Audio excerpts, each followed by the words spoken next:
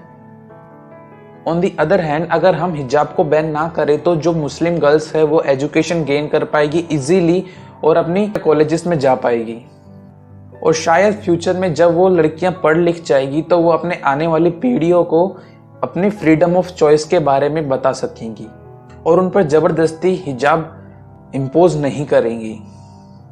और एक तरीके से देखा जाए तो अगर हम हिजाब को अलाउ करते हैं स्कूल कॉलेजेस में तो कल को काफ़ी गर्ल्स ये भी कहेंगी कि हमें बुरखे में आना है, और अगले रिलीजन्स ये भी कहेंगे कि हम उनकी खुद की रिलीजन ड्रेसेस में आना है, या फिर कल को अगर कोई अपना अलग से रिलीजन बना ले तो वो तो ये भी कहेगा कि हमको तो हमारे रिलीजन के हिसाब से बिकिनी में भी आना मंजूर है। अब ये जो इतनी सारी बातें हैं उनको एक शांति से बैठकर समझकर सॉल्व करा जा सकता है, और ये जो बातें हैं ये भड़काऊ जब बन जाती है जब कोई पॉलिटिकल लीडर इस बात को और बढ़ावा देता है, जैसा कि आज हम अपने कंट्री में इंडिया में देखने को मिल रहा है। और एज एन गवर्नमेंट अगर हम देखा जाए तो ये जो हालात है इनको सुप्रीम कोर्ट और हाई कोर्ट को दे दिया जाना चाहिए, और वो सुप्रीम कोर्ट और हाई कोर्ट को इन दोनों के बीच में लाइन बनानी चाहिए, क्या सही है क्या गलत है, क्या चीज हमें अलाउ करनी चाहिए क्या चीज अलाउ नहीं करनी चाहिए। मुश्किल नहीं है ये सब करना, लेकिन प्रॉब्लम तब आती है जब कुछ संगठन बच्चों को भड़काने की कोशिश करे और उन्हें धर्म के नाम पर लड़वाने की कोशिश करे, क्योंकि इलेक्शंस आ रहे हैं। अब सोचने वाली बात यह है कि ऐसा कौन सा संगठन था जो यहाँ पे ये भगवे रंग की शॉल बांटने लग रहा था, या फिर जय श्री राम के नारे लगाने की बातें कर रहा था, या फिर ऐसे कह रहा था कि झुंड में आ जाओ। और जैसा कि मुझे याद है कि जब हम स्कूल्स में थे तब हमें अगर किसी फंक्शन में एक कलर की ड्रेस पहनने को कह दिया जाए तो मुश्किल से 2 या 3 जनों के पास में वो सेम कलर के कपड़े दिखते थे। और जहाँ पे कुछ प्रोटेस्ट में देखने को मिला कि बहुत सारे लड़कों के पास, गर्ल्स के पास में एक सैफरॉन कलर की शॉल है जो कि सबके पास सेम कलर की है। अब ऐसा तो हो नहीं सकता कि कोई बिना संगठन के इतनी बड़ी मात्रा में बिल्कुल एक जैसी समान सैफरॉन कलर की शॉल सबके पास दिखाई पड़े।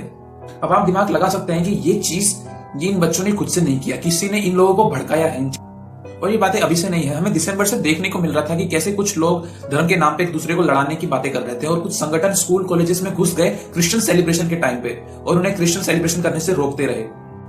दिसंबर में क्रिसमस के टाइम पे ये बात एक बार नहीं अलग अलग 7 बार हुई थी कि हमारी सरकार असल में चाहती है कि शांति बनाए रखे। अगर ऐसा वो चाहती तो काफी एक्शंस लेती, लेकिन हमें तो कोई एक्शन दिखा नहीं। और डिसअपॉइंटमेंट की बात यह है कि कर्नाटक की जो सीएम है उन्होंने कुछ बड़ा एक्शन लिया ही नहीं। अब हम सब जानते हैं कोई इंसान अपनी मर्जी से किसी रिलीजन में पैदा नहीं होता और ना ही अपने आप को किसी रिलीजन में जबरदस्ती डालने की कोशिश करता है।